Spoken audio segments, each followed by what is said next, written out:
Posso chamar a atenção do Ramos? Ô, ministro Ramos, por favor, vamos prestar atenção. Muito obrigado. O senhor gostou? Tá. Senhores, bom dia. Essa reunião é por solicitação minha ao presidente da República, porque nós iríamos apresentar isso à imprensa, que não foi apresentada, e começaram uma série de especulações sobre esse plano de retomada. Então, eu solicitei ao presidente uma reunião com os ministros, porque o plano não vai ter efeito se todos os senhores não nos ajudarem, cada um na sua área, é claro. Tá? Na hora que nós precisarmos das pessoas para a coordenação do plano, o Ministério que não colocar uma pessoa realmente que seja envolvida e tenha capacidade para poder coordenar e executar, esse Ministério vai ficar mais fraco e aí o plano todo fica meio capenga. Tá? É uma apresentação de 10 minutos no máximo, mas é somente isso. Eu pediria também aos senhores que a finalidade não é reunião de ministros para nós discutirmos nada, é simplesmente para apresentarmos o plano. Como é que saiu essa ideia? Eu estava conversando com diversos ministros, entre eles Rogério Marinho, o Tarcísio, inclusive o nome do plano, eu roubei de um plano do Tarcísio, né, Tarcísio? Né? Pedi autorização a ele, roubei. É um plano Marshall brasileiro. Né? E eu comecei a observar que tinha plano da Ministério de Desenvolvimento Regional, que a economia tem plano, que a saúde tem plano, e não estava havendo uma coordenação, uma sinergia. Então, esse foi o motivo dessa reunião aqui. Eu vou procurar ser bem breve e objetivo. Por favor, passa a primeira. Muito bom. Passou tudo. Acabou. Então, vamos acabar. Você está no fim, está errado, cara. Porra. Passa a primeira. Muito bem. Os senhores podem observar o seguinte, eu comecei com o presidente, o problema, nós estávamos invertendo a questão de uma lógica de raciocínio. Nós temos um problema, né? Nós temos que ver quais são as consequências negativas desse problema. Todo mundo sabia, sanitárias e econômicas, ninguém tem dúvida, com reflexo em todos os ministérios. Mas o foco não é na solução do problema, o foco hoje, de uma maneira geral, é quem é o culpado. Né? E nós queremos recolocar,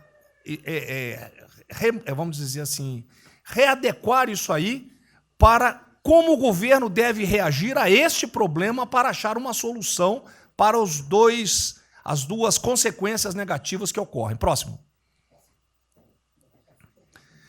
Então, é um programa, o programa se chama Pro Brasil, tá? Dou crédito ao azar do Tarcísio foi ele ter conversado comigo. Eu gostei, roubei. Né?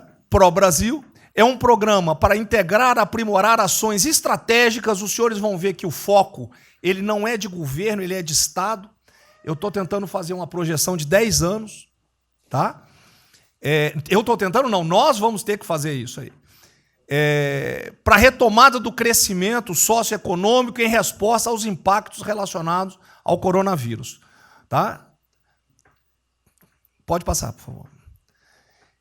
As dimensões do programa são essas aí. Ó, tá? Ele pega um modelo de governança, ele busca melhoria da produtividade, investimentos estruturantes e ações estratégicas do setor público. Vai.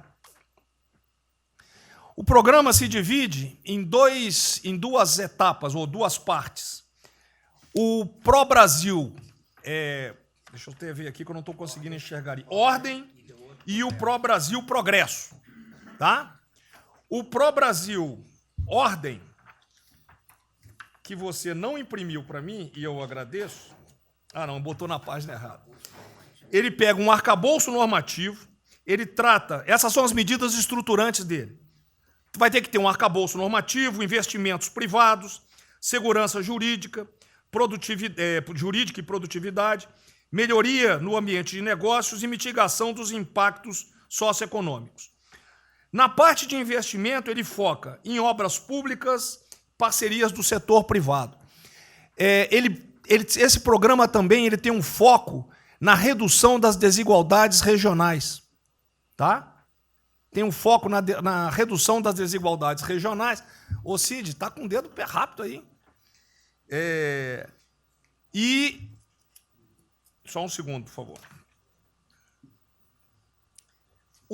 Pode passar, por favor, Cid. Qual é a abrangência do programa? Os senhores podem observar que ele tem uma parte de infraestrutura, ele tem ações viabilizadoras e tem ações de apoio na lateral. Como é que é o nome mesmo? Facilitadoras. Então, observe, na infraestrutura, com foco particularmente nessas obras que estão paralisadas, esses investimentos que nós estamos perdendo, que estão paralisados. Ele pega infraestrutura de transporte e logística, desenvolvimento regional e cidades, pega energia, mineração, telecomunicações. No desenvolvimento produtivo, ele foca na indústria, agronegócio, serviços e turismo. Nas laterais, os senhores têm a parte de cidadania, capacitação, saúde, defesa, inteligência e segurança. Tem também cadeias digitais, indústria criativa e ciência. E nas viabilizadoras, que são transversais em toda a parte do programa, nós temos finanças e tributação, legislação e controle, meio ambiente e a parte institucional e internacional. Qual é por favor, o nosso time frame que nós estamos pensando aí? A estruturação do programa. Eu preciso que os senhores... Nós vamos fazer uma reunião, como os senhores podem ver. É a primeira reunião do grupo de trabalho, tá? Com todos os ministérios envolvidos. Na sexta-feira agora, tá? Os senhores vão receber o horário. E aí nós teremos, de maio a julho, a estruturação do programa. De agosto a setembro, o detalhamento do projeto.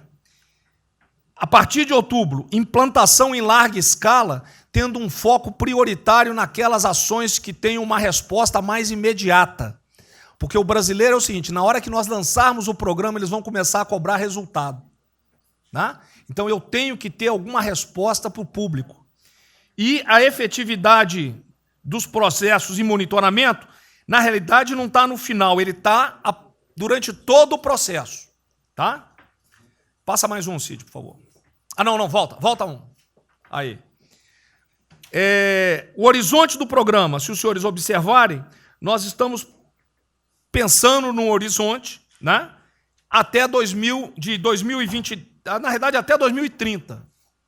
Tá?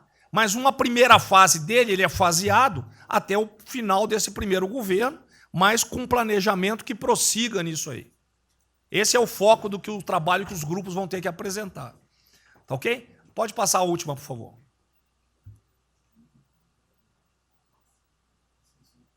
É sem som mesmo. Certo? Só um layout para os senhores.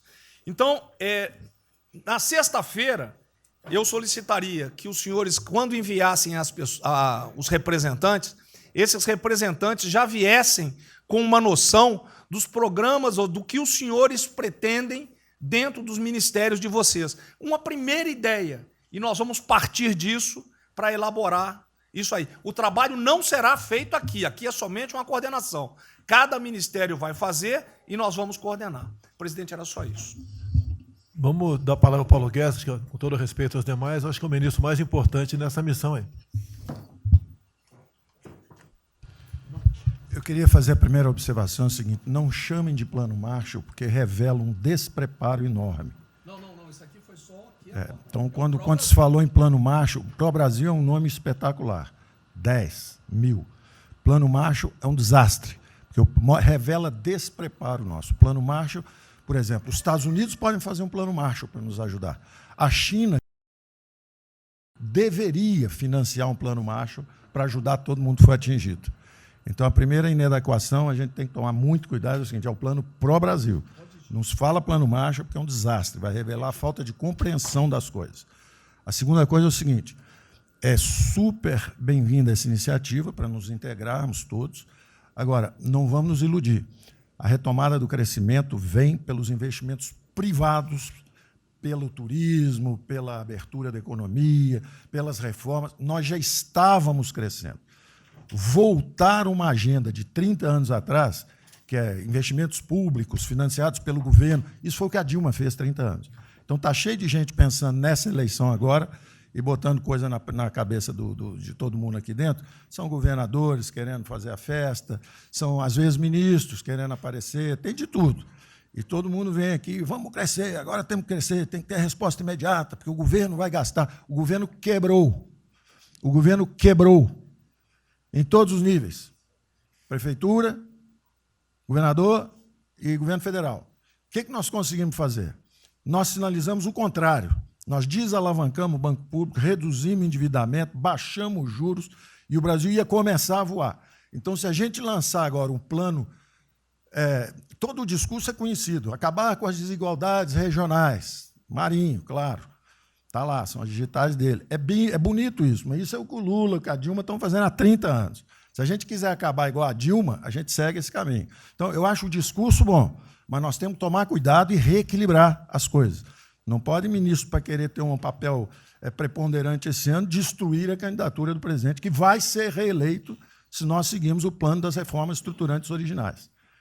Então, eu tenho que dar esse recado, nós vamos estar à disposição, nós vamos ajudar tudo, mas nós não podemos nos iludir. O caminho desenvolvimentista foi seguido. O Brasil quebrou por isso. O Brasil estagnou. A economia foi corrompida, a política foi corrompida, a economia estagnou através do excesso de gastos públicos. Então, achar agora que você pode se levantar pelo suspensório, como é que um governo quebrado vai investir, vai fazer grandes investimentos públicos? Tarcísio sabe disso, conversamos sempre.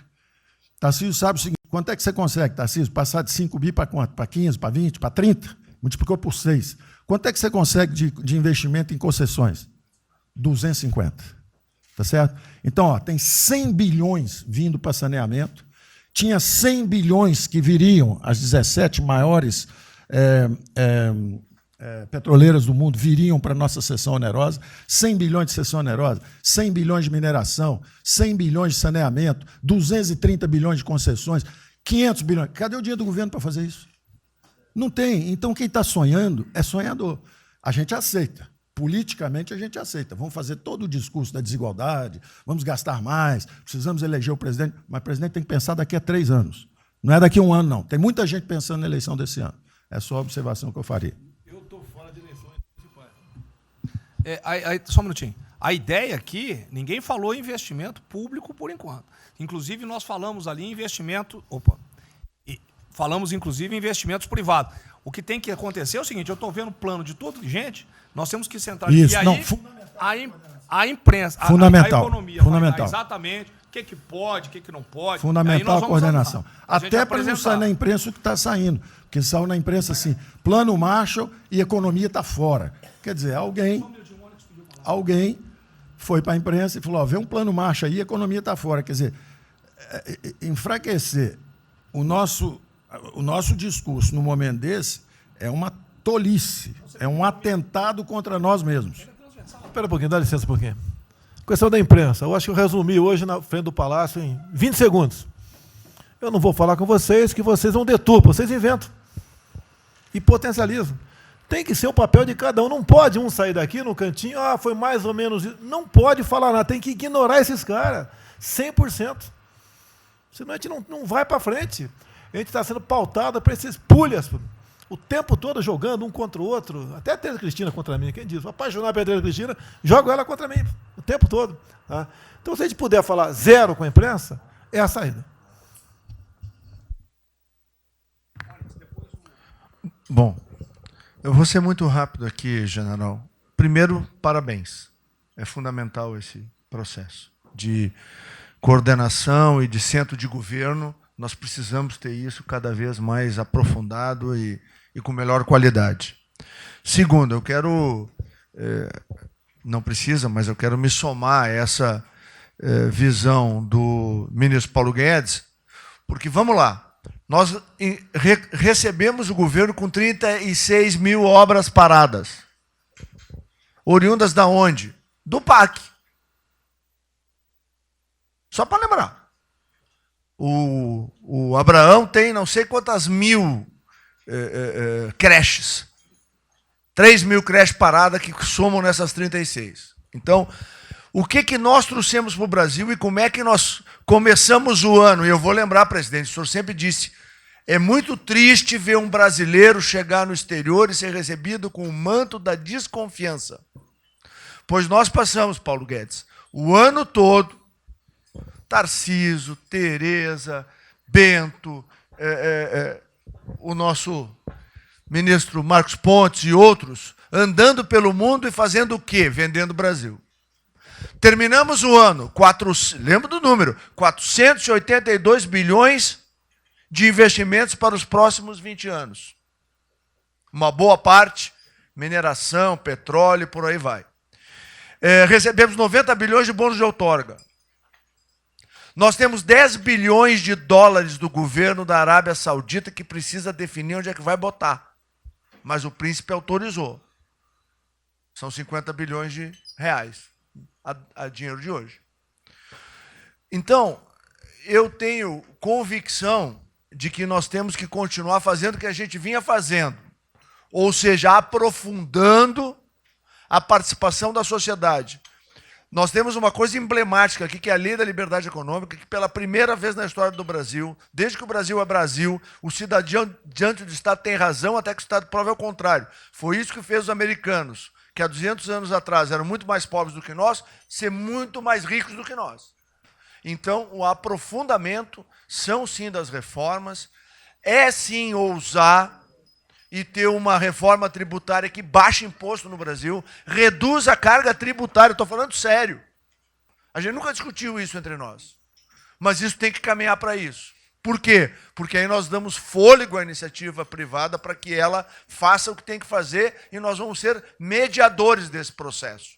Apenas.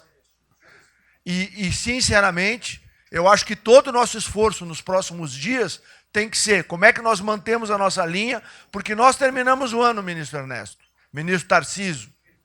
O senhor foi recebido na Federação das Indústrias Alemãs com um slide que mostrava a 163 com os caminhões atolados e a 163 pavimentada. E o presidente que coordenava aquele momento, eu estava lá lhe aguardando, voltando da Rússia, disse ao senhor, o que vocês brasileiros fizeram que nós não acreditávamos que vocês recuperaram a confiança e estão fazendo tantas transformações. Então, presidente, só para concluir, 100% nesta linha, mas que a gente não perca o foco original, porque por onde a gente estava caminhando, nós recuperamos a confiança externa e externa. Fomos acometidos de algo muito grave, que é uma doença, e que foi levado ao paroxismo da histeria, porque serve a interesses de muitos, os mais variados, eu não vou aqui detalhar. Mas, sinceramente, temos que rapidamente voltar ao que nós estamos fazendo, porque nós estamos no caminho certo, e a prova disso é que todo mundo voltou a olhar o Brasil com respeito. Bom, eu vou partir do princípio que todos que estão aqui são bem intencionados e querem o bem do Brasil. Tá? Então, não acredito em teoria da conspiração, nem que ninguém quer solapar os alicerces da República, nem abalar a administração do presidente Bolsonaro. Pelo contrário. E quero lembrar a todos que não existem verdades absolutas. Por favor, vamos refletir. O que está acontecendo hoje no mundo não tem parâmetro nos últimos 100 anos. O que está acontecendo hoje no mundo vai permitir, de acordo com a FMI, foi a previsão de uma semana atrás, de uma diminuição de quase 3% do PIB mundial, e no caso do Brasil, de mais de 5%. Não tem paralelo. Em situações extraordinárias, remédios extraordinários de forma circunstancial. Isso não significa que nós tenhamos a necessidade de implantarmos uma política permanente. O ministro Braga Neto está, na sua apresentação, ele estabelece, inclusive, um limite temporal e deixa claro que é uma política de Estado. O que eu peço é que nós tenhamos aqui as mentes abertas e que os dogmas, quaisquer que sejam eles, presidente, sejam colocados de lado nesse momento. Porque os governos do mundo, certamente, têm a capacidade de entender o que está se passando. E eu tenho visto governos extremamente liberais preparando programas de reconstrução, levando em consideração a necessidade de que o Estado Nacional passe a ter um papel diferente como tomador de risco nesse momento em que há uma queda abrupta da liquidez. O ministro Onyx fala com muita propriedade da Arábia Saudita, dos 10 bilhões de dólares. É bom lembrar, está aqui o ministro Bento, que está se pagando para se retirar petróleo do mundo. Os países vão utilizar as suas respectivas liquidez para resolver os seus problemas de infraestrutura e de retomada das suas economias. Nós temos que ter segurança jurídica, senhor presidente. Respeito a contratos, senhor presidente. Capacidade de alavancar recursos privados com a inversão de recursos públicos, sim. É bom lembrar que eu tenho ouvido falar, não sei se é verdade, depois a gente vai colocar na ponta do lápis, que a gente pode chegar a 600 bilhões de reais esse ano de ajuda a empresas e a pessoas físicas. Recursos do governo federal, fruto de endividamento do governo, desse governo, que vai terminar o ano com um déficit 4, 5, 6 vezes maior do que estava precificado no início do ano. Caiu um meteoro sobre as nossas cabeças. Então, por favor, nós não podemos começar uma discussão com verdades absolutas e com dogmas estabelecidos ao longo de 100 anos, em função de uma catástrofe que se abateu sobre o mundo, e os governos de todo o mundo estão se debruçando sobre o assunto, entendendo que muda o papel do Estado. Senhor presidente, é bom lembrar que, quando houve a unificação da Alemanha, eu acho que esse é um fato histórico irrefutável,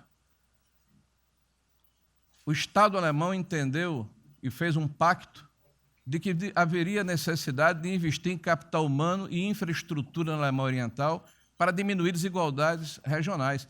E esse é um pacto do Brasil. Essa pode ser uma catástrofe que vai nos afundar, ou pode ser uma onda para a gente surfar, uma alavanca para recuperar o país. Todos os países do mundo estão submetidos ao mesmo processo. Vai depender da nossa capacidade de termos uma opção clara de que forma vamos sair desse problema.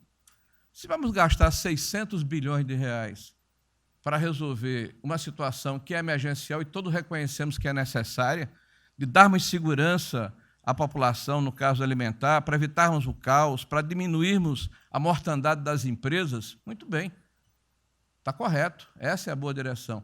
Por que não 5%, 6%, 7% desse total, 10% desse total, em obras de infraestrutura?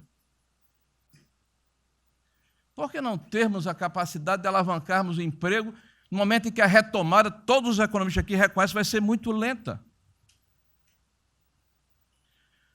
Bom, eu só estou falando isso, presidente, para que nós possamos ter essa discussão sem dogmas, sem verdades absolutas, sem a preocupação de que as coisas continuam como eram antes. Não são como eram antes, aqui e no mundo inteiro. Presidente, eu estava assistindo atentamente a apresentação do colega ministro Braga Neto, e na parte final, ali no slide das questões transversais, está o meio ambiente, mas eu acho que o que eu vou dizer aqui sobre o meio ambiente se aplica a diversas outras matérias.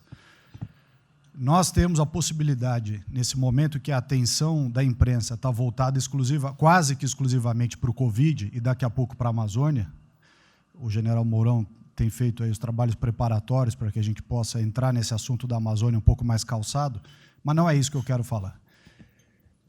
A oportunidade que nós temos, que a imprensa não está nos dando um pouco de alívio nos outros temas, é passar as reformas infralegais, de desregulamentação, simplificação, todas as reformas que o mundo inteiro, nessas viagens que se referiu o Onyx, certamente cobrou dele, cobrou do Paulo, cobrou da Tereza, cobrou do Tarcísio, cobrou de todo mundo, da segurança jurídica, da previsibilidade, da simplificação.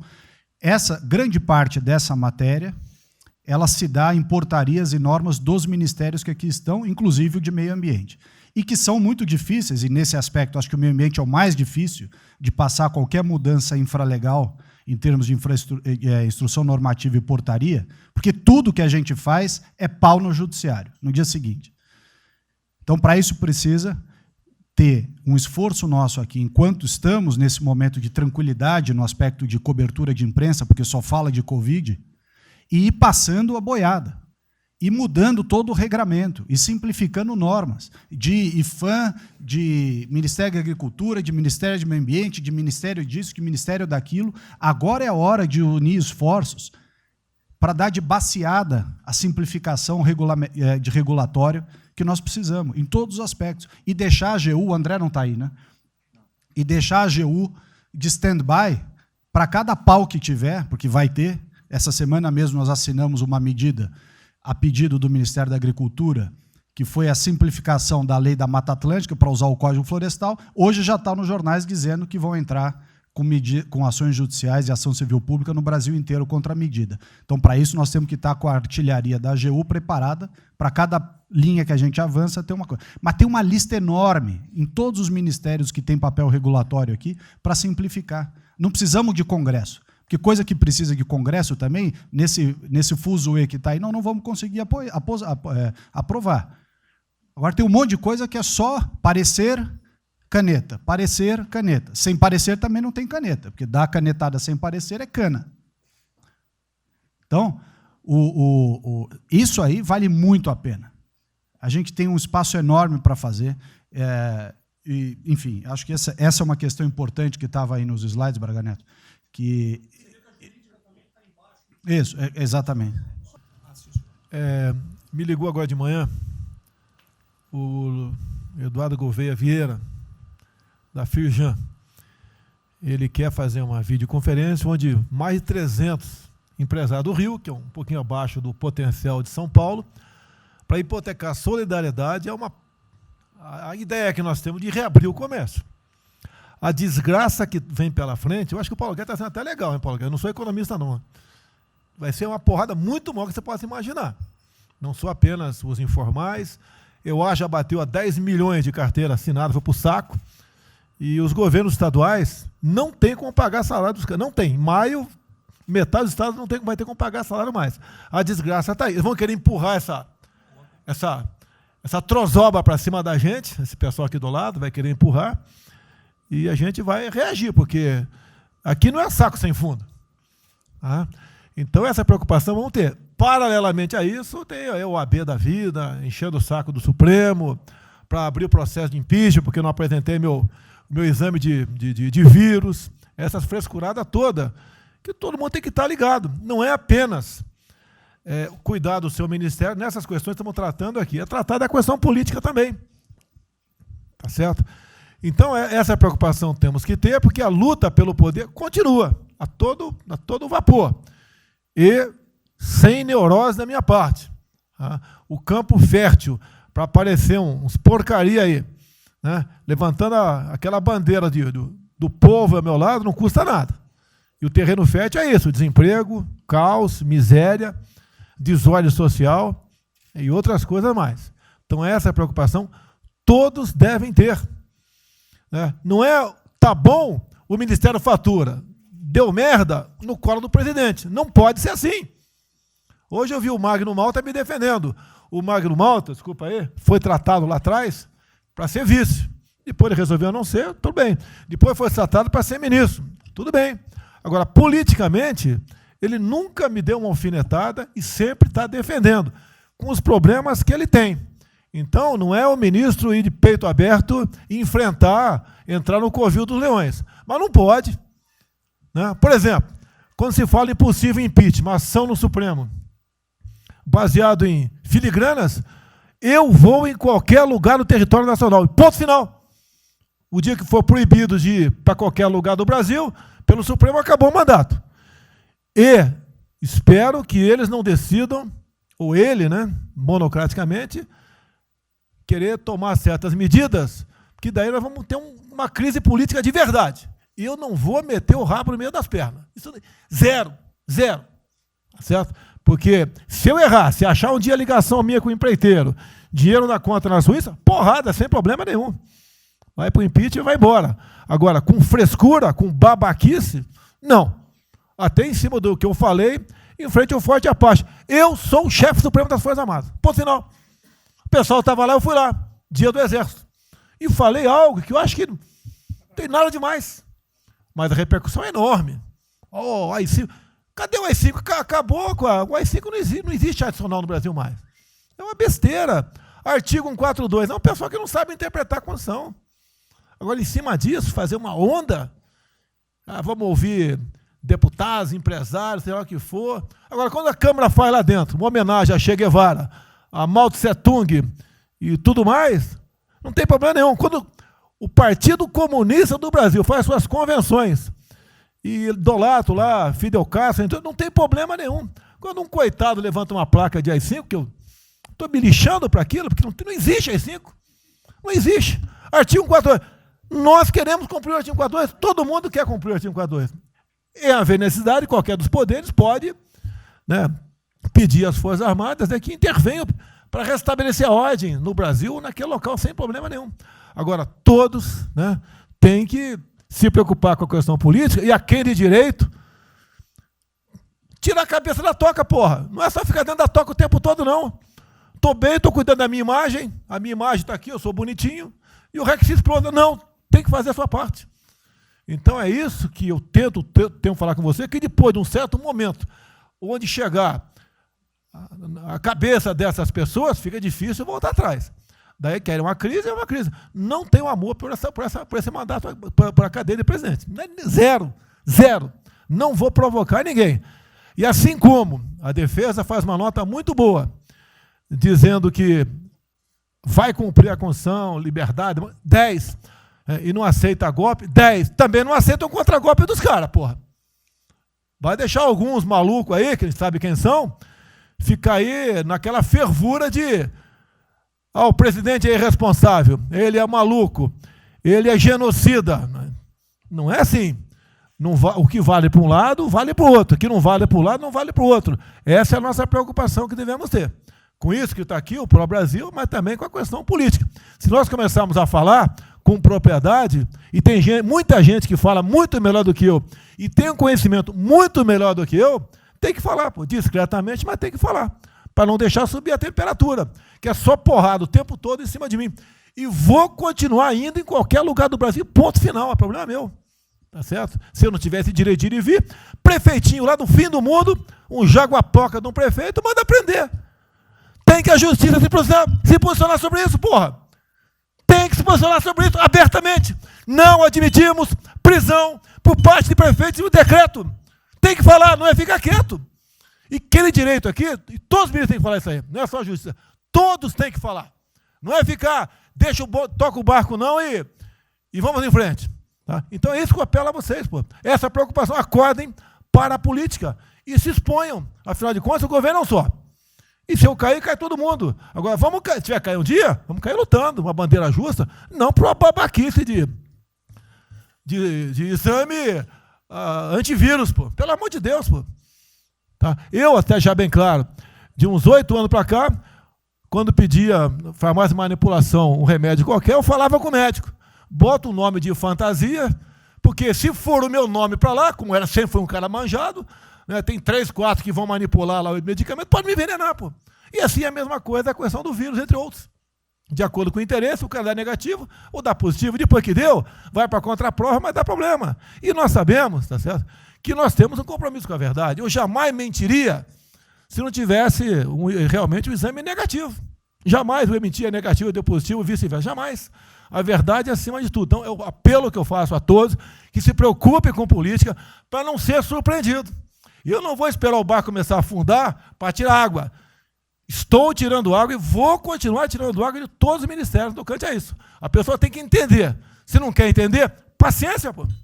E eu tenho o poder e vou interferir em todos os ministérios, sem exceção. Nos bancos eu falo com o Paulo Guedes, se tiver que interferir. Nunca tive problema com zero problema com o Paulo Guedes. Agora, os demais, eu não posso ser surpreendido com notícias. Pô, eu tenho a PF que não me dá informações. Eu tenho as inteligências das Forças Armadas que não têm informações. A BIM tem seus problemas. Tem algumas informações. Só não tenho mais porque está faltando, realmente, temos problemas. Aparelhamento, etc. Mas a gente não pode viver sem informação. Quem é que nunca ficou atrás da porta ouvindo que seu filho ou sua filha está está comentando. Tem que ver, depois que ela engravida, não adianta falar com ela mais. Tem que ver antes. Depois que o moleque encheu os cornos de droga, não adianta mais falar com ele, já era. E a informação é assim. Eu estava vendo, estudando no fim de semana aqui, como é que o serviço chinês secreto trabalha nos Estados Unidos. Qual a preocupação nossa aqui? É simples o negócio. Ah, não deve falar publicamente. Deve falar como? Está todo mundo vendo o que está acontecendo?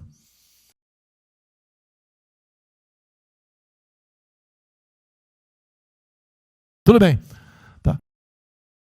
Você tira do porra, tu não tira. É uma realidade. Não adianta esconder mais, tapar o sol com a peneira. Não é, em alguns ministérios, tem gente deles plantada aqui dentro. Então não quer brigar. Zero briga. Precisamos dele para vender? Sim, eles precisam também de nós. Porque se não precisasse, não estariam comprando a soja da gente, não. Precisam. E é um negócio, pô. E devemos aliar com quem tem alguma afinidade conosco, para a gente poder fazer valer a nossa vontade naquele momento. Não adianta se esconder aqui, depois tem um problema, daí liga para o tio, e fala, pô, cara, você me ignorou até hoje? Você só não me chamou de imperialista, igual a esquerdalha e o FHC falava no passado. No resto, agora não dá mais. Então, essa é a preocupação que temos que ter, a questão estratégica, que não estamos tendo. E me desculpe, o serviço de informações nosso, todos, são uma vergonha, que eu não sou informado. E não dá para trabalhar assim, fica difícil. Por isso, vou interferir. E ponto final, pô. Não é ameaça, não é uma extrapolação da minha parte, é uma verdade. Como eu falei, né? Dei os ministérios para os senhores, o poder de veto. Mudou agora, tem que mudar, pô. E eu quero realmente governar o Brasil. Nós precisamos de todos aqui, como disse o Marinho, né? Aqui é o mesmo barco. Se alguém cavar no porão aqui, vai todo mundo para o saco aqui, vai todo mundo morrer afogado. Então é isso que a gente precisa, é pensar além do que tem que fazer internamente aqui. Quando explodiu em metro, eu conversei com o Paulo Guedes. Desculpa a linguagem, é uma putaria o Inmetro. Trocar tacógrafo, tocar taxímetro, botar chip na bomba de combustível, putaria, igualzinho a tomar 3 pinos. Está muito bem agora, a imprensa enfiou porrada. Botou um coronel. O coronel formado pelo IME. Não ia botar um coronel sem uma formação. Tá? E assim nós devemos agir, como estava discutindo agora. IFAM, está lá vinculado à cultura. Eu fiz a cagada em escolher, não escolher uma pessoa que tivesse também outro perfil. Uma excelente pessoa que está lá, tá? Mas tinha que ter outro perfil também. O IFAM para qualquer obra no Brasil. Compara do Luciano Hang. Encontra lá um cocô petrificado de índio, para a obra, pô. Para a obra. O que tem que fazer? Alguém no IFAM que resolva o assunto. E assim nós temos que proceder. E assim, cada hora, como eu falei da Tereza Cristina, que mudou uma instituição normativa, revogou uma instituição normativa, ajudou 400 mil pessoas no Vale do Ribeira, parabéns a ela. Assim são outras decisões. A questão de armamento, tá? As questões de... por quê? Espera aí. Senhor ministro da Justiça, por favor. Foi decidido há pouco tempo que não podia botar algema em quase ninguém. Por que estão botando algema em cidadão que está trabalhando, ou mulher que está em praça pública, e a justiça não fala nada? Tem que falar, pô. Vai ficar quieto, até quando? Ou eu tenho que continuar me expondo? Tem que falar, botar para fora, esculachar. Não pode botar algema. Decisão do próprio Supremo. E vão ficar quietos até quando? Ficar humilhando o nosso povo. Porque isso está crescendo. O pessoal fica apontando para mim, votei em você para você fazer alguma coisa. Votei em você para você tomar decisões, para você brigar. E é verdade. Eu estou me lixando com a reeleição. Eu quero mais que alguém seja eleito, se eu vier candidato, tá? Eu quero ter paz no Brasil, mais nada. Porque se for à esquerda, eu e uma porrada de vocês aqui tem que sair do Brasil, que vão ser presos. E eu tenho certeza que vão me condenar por homofobia. 8 anos por homofobia. Daí inventam o racismo, como inventaram agora para o Von Traub. Desculpa o desabafo. Puta que eu pariu. O Von Traub pode ter falado a maior merda do mundo, mas racista? Vamos ter que reagir, pessoal. É outra briga. Tem que ser um governo com altivez. Se expor, mostrar que nós temos o povo do nosso lado. Que nós somos submissos ao povo. Nós queremos realmente, é como disse, se não me engano, Margaret Thatcher, né? Ou Reagan, não sei, para ser conduzido pelo povo brasileiro. E ponto final. Onde o povo está, vamos estar junto. Eu não convidei ninguém para ir para frente do Forte Apache. Ninguém, zero. Estava na casa do meu filho, fiquei sabendo, vou para lá. A imprensa está falando agora que não sei, 2 ministros militares aí não aceitaram o meu convite. O dia que ou eu convido o ministro para um churrasquinho em casa, eu pago uma missão. Tá? Não sei, eu pago uma missão. A missão for absurda, o ministro falou, tchau, estou fora. Tá certo? Ou vai e fica puto, mas vai, pô. E jamais eu vou pagar uma missão escrota para quem quer que seja. Nem no quartel fazer isso com recruta, nem no quartel. Tá certo? Quem dirá o nosso convívio aqui, que é muito bom, partir para essa linha. Não estamos em desespero, nós estamos bem. Não somos acusados de desvio, de corrupção, nada, está zero. Temos problema pela frente, vamos tentar solucionar. Eu tenho conversado com vários ministros. E vamos solucionar, porque o destino do Brasil está na mão desse grupo privilegiado que está aqui. Eu não seria nada sem vocês. Vocês não seriam ministros sem eu. Duvido, dificilmente alguém ia ser ministro tivesse uma Haddad aqui, eu duvido. Poderia aceitar por alguns dias, né? Depois ver a sacanagem que ia ser, não ia ser diferente do que foi os 2 anos anteriores do PT, né? Ia pedir para sair. Então, um apelo para vocês, todo mundo se preocupa com o futuro do Brasil, com a questão política. Criticar um ato de uma pessoa ou outra não é criticar o Congresso ou de criticar o Supremo Tribunal Federal. Quem não ficou revoltado, viu, o Moro ficou revoltado com a liberdade desse pessoal. Por causa de vírus, botou esse estuprador para fora. Imagine se tivesse estuprado uma filha nossa, um filho da puta desse posto de liberdade. Agora temos que colocar no lugar dessas pessoas, desse pai que teve a filha estuprada, e o vagabundo foi posto na rua. Uma decisão, foda-se quem seja, tem que jogar pesado em cima disso. Não é um desabafo, pessoal, é uma realidade. O nosso barco está indo, mas não sabemos ainda, no momento, dado o último caso, vírus, para onde está nosso barco. Pode estar indo em direção ao iceberg. A gente vai para o fundo. Então, vamos se ligar, vamos se preocupar. Quem de direito se manifesta com altidez, com palavras polidas, tá? Mas coloca uma posição. Porque não pode tudo veio para a minha retaguarda, tudo. Tá? E vocês têm que apanhar junto comigo, logicamente, quando tiver motivo para apanhar, ou motivo para bater. Não, bem, a primeira questão do plano ali que foi apresentado, fica aqui o registro do meu elogio, certo que ele tem que ser preenchido aí nos detalhes, existem as questões econômicas a ser resolvidas lá pelo Ministério da Economia, a ser trabalhado também com as outras áreas econômicas. Só faria uma sugestão aqui, ministro, se pudesse colocar desde logo, em algum momento desse plano, alguma referência importante também à segurança pública e a controle da corrupção. Foram 2 temas centrais, né, nas últimas eleições, e são 2 temas que, embora, é claro que o plano vai ficar sujeito aí ao detalhamento necessário, mas acho que é importante ter uma referência inicial para não parecer que nós estamos descurando desses aspectos específicos. Nós não entramos em detalhes, porque isso aqui, o senhor viu que todos os ministérios praticamente estão dentro, isso aí, para mim, viria no detalhamento do Ministério. Mas eu acho que politicamente cabe. Não, sim. Não, eu entendo que cabe no detalhamento, mas acho que uma referência, né, seria interessante. A gente tem que apontar também que ou foi uma vitória do governo, do presidente. Ano passado houve uma queda expressiva desses principais indicadores criminais. Isso, embora seja mais vinculado com a questão da vida e segurança das pessoas, também é um fator importante para o investimento econômico, para atrair, melhorar o ambiente econômico. E o controle da corrupção também é pressuposto, né? Então, faria exclusivamente essa sugestão específica.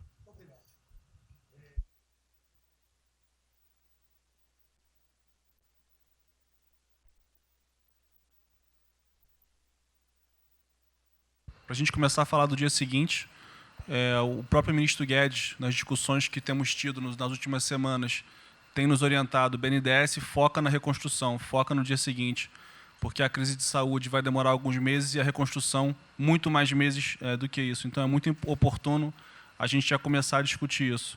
Segundo, aqui eu subscrevo as palavras do ministro Salles. O que a gente tem observado nos projetos e concessões e etc., uma parte crítica, essa legislação ou funcionamento da máquina pública. É um momento muito oportuno para a gente aproveitar isso, e isso faz uma baita diferença no preço de um projeto, na velocidade, faz muita diferença. Então, subscrevo aqui as palavras do ministro Salles.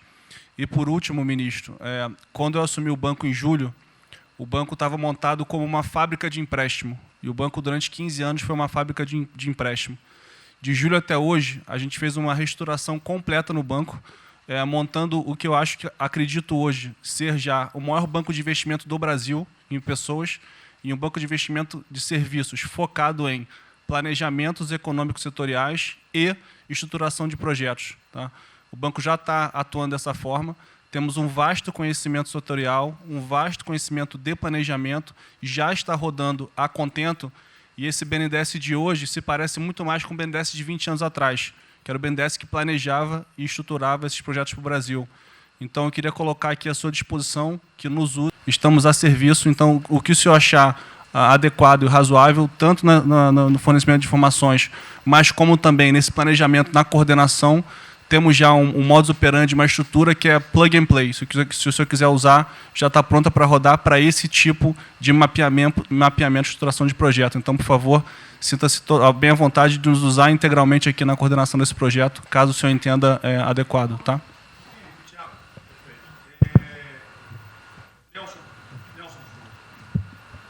Alô?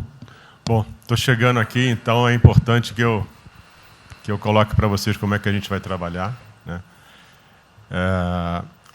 A saúde ela é fundamental, porque enquanto a gente não mostrar para a sociedade que a gente tem o controle da doença, da saída dela, qualquer tentativa econômica vai ser ruim, porque o medo vai impedir que você trate a economia como uma prioridade. Então, controlar a doença hoje é fundamental. E controlar a doença não significa que a gente vai curar a doença em uma semana, mas que a gente não é um barco à deriva e que a gente tem uma estratégia para trabalhar essa doença. Né? Então, são 3 coisas que a gente vai trabalhar. Primeiro, a informação, para entender o que é a doença, qual é a evolução dela, como é que está a infraestrutura para cuidar da doença. Porque um dos grandes problemas que a gente tem hoje, se a gente olhar o Brasil hoje, ele é um dos melhores países em número em relação à mortalidade. O que assusta é você ver que o hospital não consegue atender, a gente no frigorífico, a gente que está abrindo cova em algum lugar para enterrar, e isso traz medo. E o medo impede que qualquer outra atividade tenha sucesso. Porque enquanto isso não for sanado, o restante vai ter muito pouca chance de ser comprado pela sociedade. A segunda coisa é estruturar a operação de cuidado. Então, a gente vai investir em logística, vai investir na parte de compra e tentar melhorar o processo. Por quê? Porque se eu tiver os hospitais funcionando, eu vou ter os pacientes tratados, eu não tenho a sensação da crise, o medo melhora e o restante pode entrar. E a terceira coisa é a gente deixar claro um programa de saída do isolamento, do distanciamento. Não é que vai sair amanhã, mas a gente tem que ter um planejamento.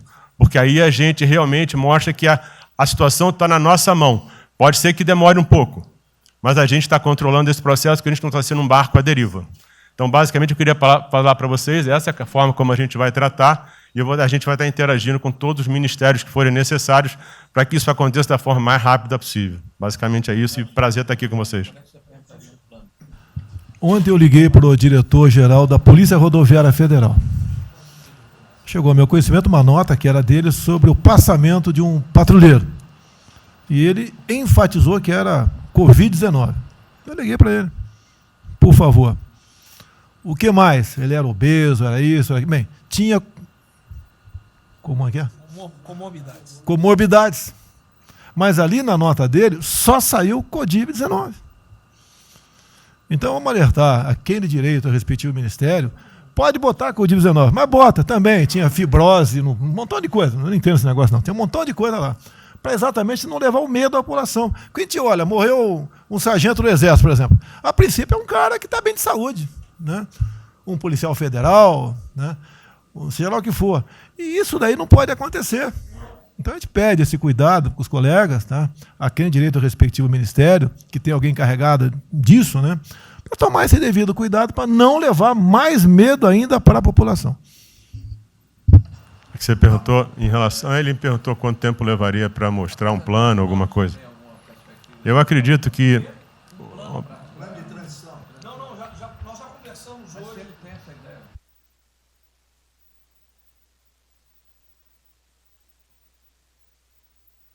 A gente está trazendo um reforço para poder acelerar esse processo, porque, na verdade, a gente está correndo contra o tempo.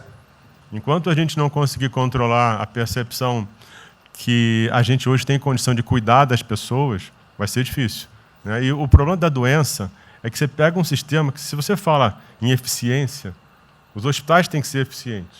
Então, quando você fala em eficiência, você vai quase no limite do cuidado. Você não tem sobra, você não tem gordura. Quando você pega uma doença que chega, que é muita gente ao mesmo tempo, você não consegue ter agilidade para preparar o sistema para cuidar dela. E a gente tem um problema adicional que a gente tem que tomar cuidado, que é o seguinte: como você tem os hospitais com pouca... Você tem muita gente falando de Covid, mas os hospitais estão diminuindo muito o atendimento, o que significa que eles vão ter problema financeiro. Se isso prorroga, esses hospitais vão ter cada vez mais dificuldade, você vai poder ter um hospital mais sucateado, um hospital fechado. O que está acontecendo hoje? Vamos botar em números hoje, que a gente tem 4 milhões de pessoas hoje com a Covid. O Brasil hoje tem 212 milhões de pessoas. Tem 208 milhões que não estão tendo a atenção necessária. Então, você tem câncer, cardiovascular, isso tudo está represado, é demanda reprimida. Quando você controlar a Covid, o não Covid vai chegar com tudo. E você pode pegar uma estrutura sucateada. Aí você só vai transferir o problema de medo, que vai ser o medo da Covid para o medo da não Covid. Então, a gente tem que estar preparado para isso tudo. Então, não é só trabalhar o curtíssimo prazo, a gente tem que preparar para essa segunda fase que vai chegar também. Isso tudo a gente está fazendo, só para vocês saberem que a gente está pensando nisso tudo, só para vocês saberem que está tudo trabalhado.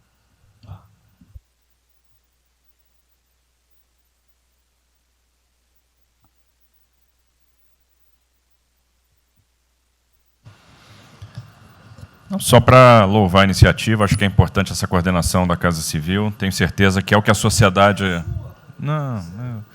A sociedade espera isso de nós. A boa notícia é que a gente vem conversando com os investidores, eles estão interessados no nosso programa de concessão. É claro que a gente vai ter que ajustar alguma coisa nos projetos em função da percepção do nível de risco, e a gente vai fazer isso calibrando taxa de retorno, ou monitorando melhor agora a questão da demanda, né, reestimando demanda nos projetos, mas a gente tem certeza que os projetos vão sair. Qual o cuidado que a gente tem que ter? A gente fala em 250 bi de investimentos, só que concessão funciona o seguinte: o que a gente contratar agora vai gerar investimento em 2023, 2024. Não é imediato. E a gente vai precisar de fazer alguma coisa imediata. E aí tem que ter a inteligência, porque também não adianta. Ministro Paulo, me dá lá 30 bi por ano. Eu não vou gastar, eu não vou usar. Eu não vou ter condição de fazer, de usar isso. Né? Porque nos períodos áureos lá que a gente executou mais, a gente consegue ali, tem uma capacidade operacional de executar 13, 14 bi, não mais do que isso. E a gente já tem 8 de orçamento por ano. Então, no final das contas, a gente fazendo as contas e vendo o que nós já temos de projeto pronto, o que é necessário, que agrega valor imediato. É 135 Maranhão lá, que leva a safra para o Porto de Itaqui, que se acabou. Ali eu posso fazer uma intervenção imediata. E do que a gente vai falar? Eu estou falando de pegar os 8 que a gente tem e agregar mais 3, mais 4 por ano. É essa a conta. E eu acho que isso é realmente necessário para gerar emprego, para dar a resposta que a sociedade está querendo e conjugando isso com o investimento privado. As duas coisas têm que andar junto, né? E aí nós vamos dar o bom retorno. A gente está vendo aí o esforço que o BNDES está fazendo, acho que está fazendo um trabalho magnífico, trazendo o banco, trazendo o privado, o sindicato de bancos, para assumir uma responsabilidade que é deles também. O Banco Central injetou um monte de liquidez aí no sistema, para o dinheiro não ficar empossado, e aí preservando o caixa para atuar, né, nesses projetos de infraestrutura, que vai ser fundamental. Então, eu acho que é essa linha que nós precisamos ter, né? E tivemos aí 2 caras aí na história recente que pegaram terra arrasada e entraram para a história. Um foi o Roosevelt, o outro foi o Churchill. O terceiro vai ser o Bolsonaro.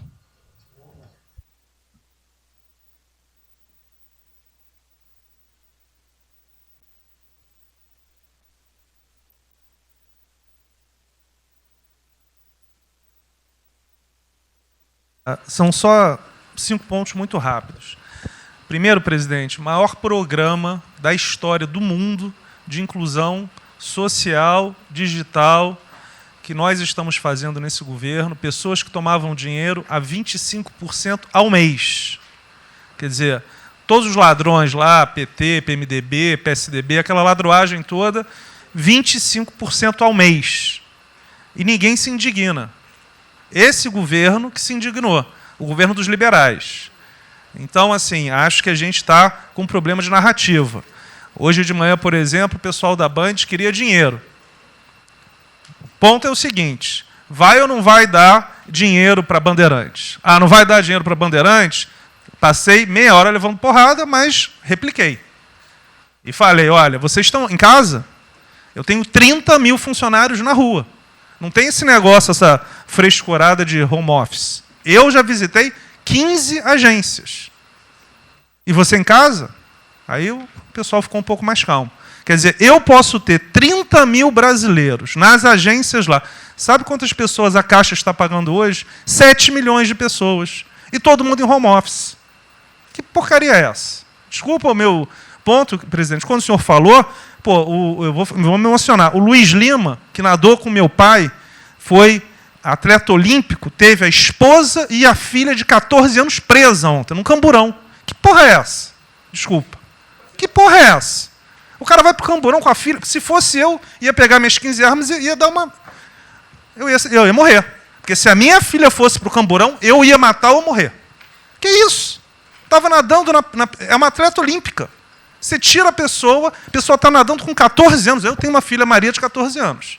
Se a minha filha fosse pro camburão, ou eu matava ou eu morria. Que isso? E a esposa do Luiz Lima nem usou o fato de ser esposa de um deputado federal. Mas ela assim... foi calada e saiu calada. E aquele governador roubando para a direita, para tudo quanto é lado. Então o governador rouba, aí ele sai prendendo todo mundo e fica tudo isso por isso mesmo. Aí a gente faz o maior programa da história da humanidade de inclusão de pessoas que recebiam 25% ao mês, cobravam. PSDB, PT, PMDB, aquele grupo todo. Na hora de privatizar, todo mundo, com 200 milhões, 300 milhões, tem vice-presidente da Caixa que eu expulsei, dos 120, 105 eu tirei. E se o senhor precisar, obviamente, meu chefe é o ministro Paulo Guedes, ele decide. Não tem problema. Inclusive, porque o que acontece é o seguinte, se roubar, eu vou ligar para o ministro Moro para prender. Agora, se precisar de uma diretoria, não sei o quê, desde que sejam honestos, o ministro Paulo Guedes é que decide, etc. Mas dos 120 eu tirei 105.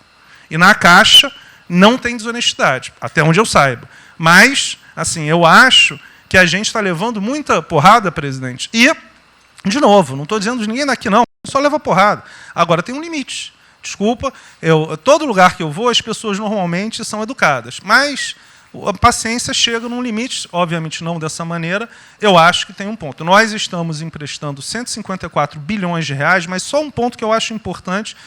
Tarcísio é super meu amigo e ele é muito esperto. Qual que é o grande ponto que a gente tem que evitar? O cara que está quebrado, já estava quebrado antes e que é a nossa molezinha. Então, assim, claramente tem que ajudar, e eu concordo. Tanto que nós emprestamos 43 bilhões de reais para o segmento imobiliário. 1,5 milhão de pessoas deixaram de ser demitidas. Agora, não é para todo mundo, não. Aquela empresa que já estava quebrada antes, por que a gente vai dar molezinha? Então, este ajuste fino é importante, os bancos têm que fazer. Por quê? Último ponto que eu falo. Já estou sendo processado também, vamos nós dois juntos para a cadeia, por causa do auxílio emergencial. Sabe o que tem?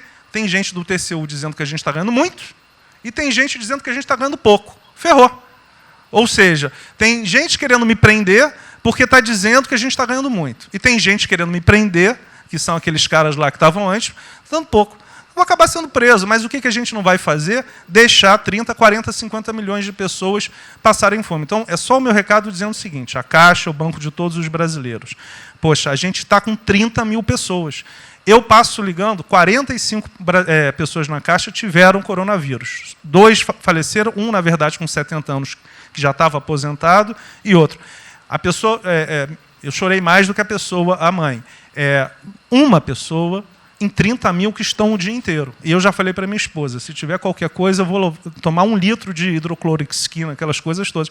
Então, assim, eu acho que a gente está, só o último ponto, numa questão de histeria coletiva. Quer dizer, eu posso ter 30 mil funcionários da Caixa pagando 7 milhões hoje, 2 milhões na segunda, ontem a gente abriu 800 agências, vamos abrir no sábado, no domingo, 2 horas antes. Então, o que a imprensa quer? Que você pague e dane-se os funcionários da Caixa. Mas se morrer 2, Jornal Nacional, presidente Bolsonaro e presidente Pedro, irresponsáveis porque abriram. A gente só vai levar porrada. Agora, realmente, meu ponto é, É inaceitável, foi a primeira vez que aconteceu. Eu conheço a Milene Comini, atleta olímpica. Quer dizer, um atleta olímpico, a esposa atleta olímpica, a filha de 14 anos no camburão.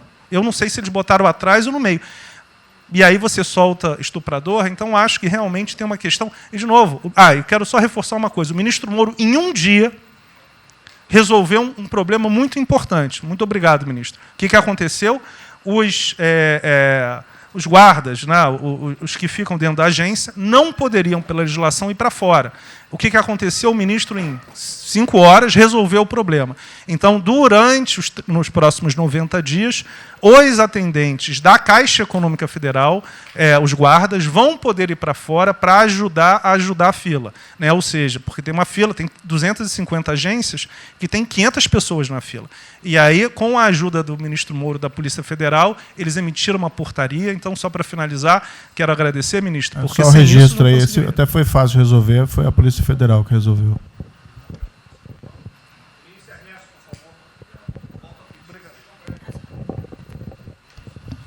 Muito obrigado, ministro. Rapidamente, sobre o plano. A dimensão internacional do plano, evidentemente, é fundamental, já está ali contemplada. Eu queria mencionar o seguinte, eu acho que é fundamental que essa dimensão internacional não seja simplesmente uma adaptação nossa ao cenário internacional, mas que ela leve em conta a capacidade que o Brasil hoje tem de influir no desenho de um novo cenário internacional. Eu estou cada vez mais convencido de que o Brasil tem hoje as condições, tem a oportunidade de se sentar na mesa de 4, 5, 6 países que vão definir a nova ordem mundial. Outro dia, na conversa do presidente com o primeiro-ministro da Índia, o indiano disse que vai ser tão diferente o pós-coronavírus do pré quanto o pós-Segunda Guerra do pré. E eu acho que é verdade. E assim como houve um Conselho de Segurança que definiu a ordem mundial, 5 países depois da Segunda Guerra, vai haver uma espécie de novo Conselho de Segurança, e nós temos, dessa vez, a oportunidade de estar nele e acreditar na possibilidade do Brasil influenciar e ajudar a formatar um novo cenário. E esse cenário, eu acho que ele tem que levar em conta o seguinte, estamos aí revendo os últimos 30 anos de globalização, vai haver uma nova globalização. O que aconteceu nesses 30 anos? Foi uma globalização cega para o tema dos valores, para o tema da democracia e da liberdade. Foi uma globalização que, a gente está vendo agora, criou um modelo onde, no centro da economia internacional, está um país que não é democrático, que não respeita direitos humanos, etc. Né? Essa nova globalização, acho que não pode ser cega. Né? Tem que ser uma globalização, tem que ser uma estrutura que leve em conta, claro, a dimensão econômica, mas também essa dimensão da liberdade, dos valores. E, da mesma maneira, acho que o plano está apontando para isso, na nossa dimensão nacional, também não pode ser um plano cego para essas dimensões daquilo que nos traz, né, que traz o projeto do presidente, que é não simplesmente a eficiência, a pujança, o crescimento econômico, mas a liberdade, o combate à corrupção, a reinvenção de um Brasil livre, de um Brasil livre dessas mazelas que nós conhecemos. Obrigado.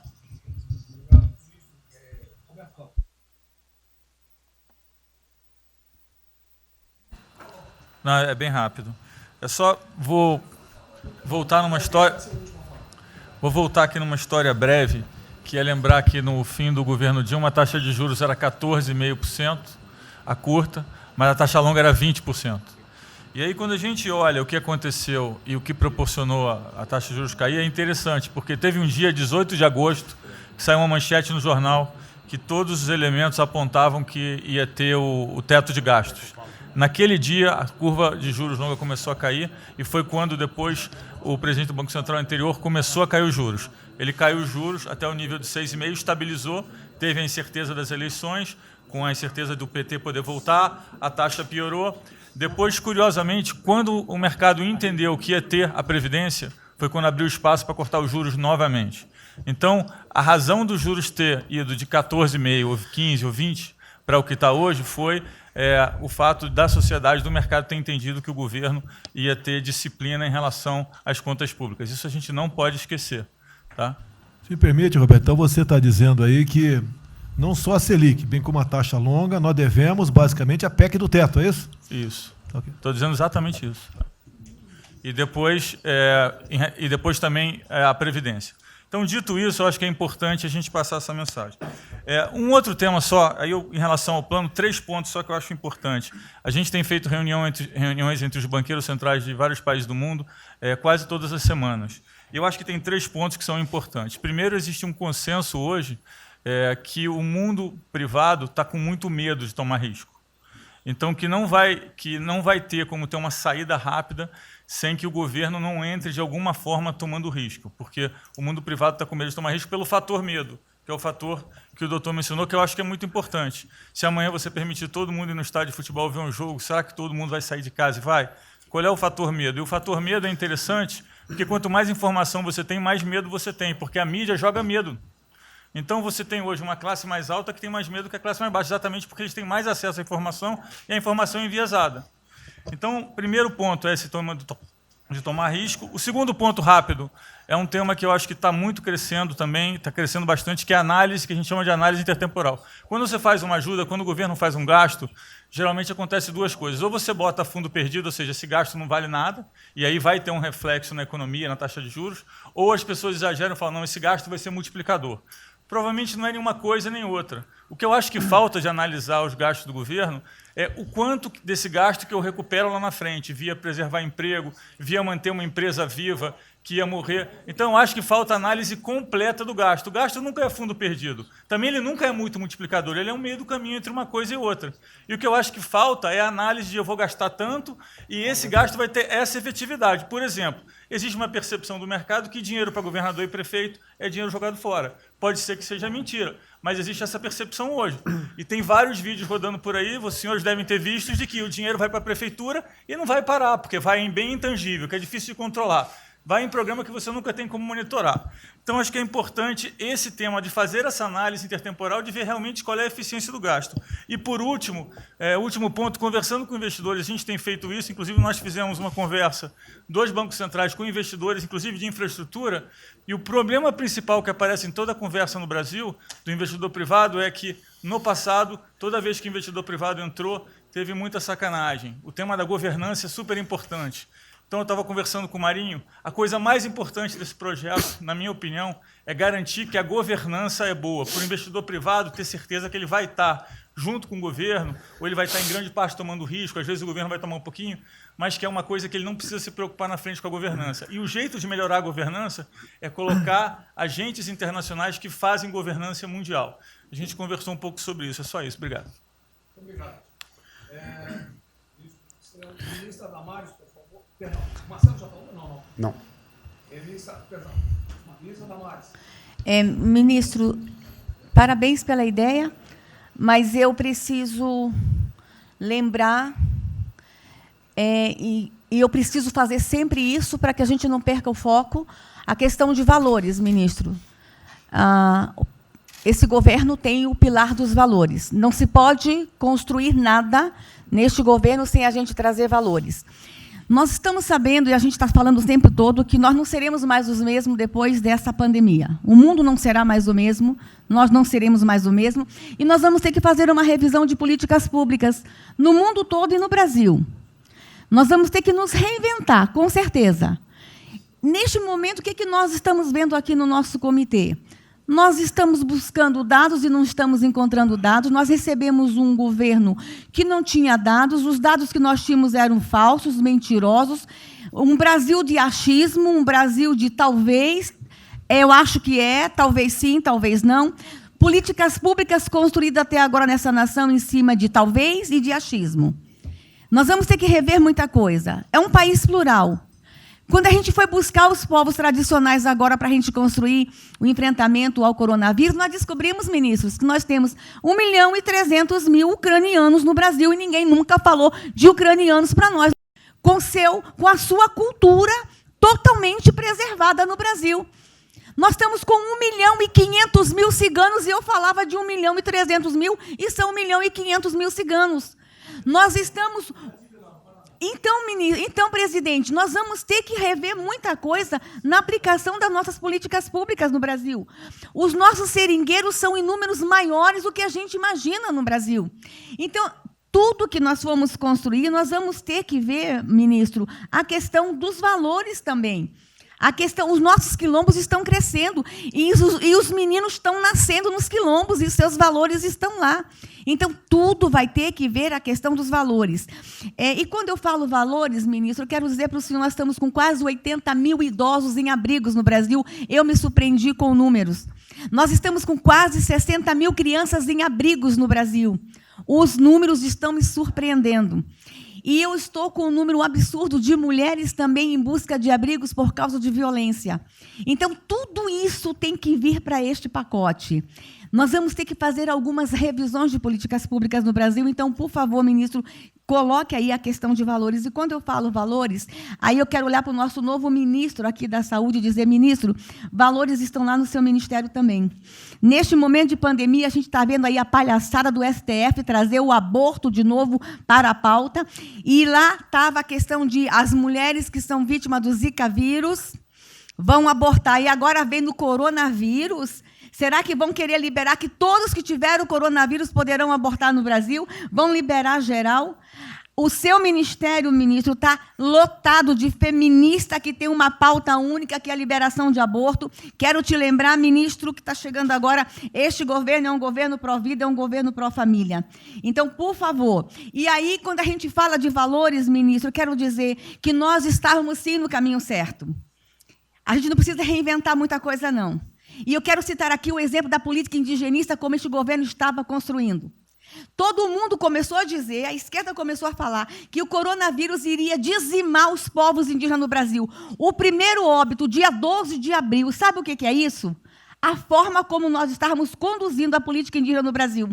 Primeiro óbito, dia 12 de abril. E eu fui lá para a Amazônia, em Roraima, junto com o presidente da FUNAI e o secretário nacional de saúde indígena, para acompanhar o primeiro óbito. A forma como a gente conduziu deu muito certo. Vamos ter que melhorar? Vamos ter que melhorar. E por que nós fomos lá, presidente? Porque nós recebemos a notícia que haveria contaminação criminosa em Roraima, em Amazônia, de propósito, em índios, para dizimar aldeias e povos inteiros para colocar nas costas do presidente Bolsonaro.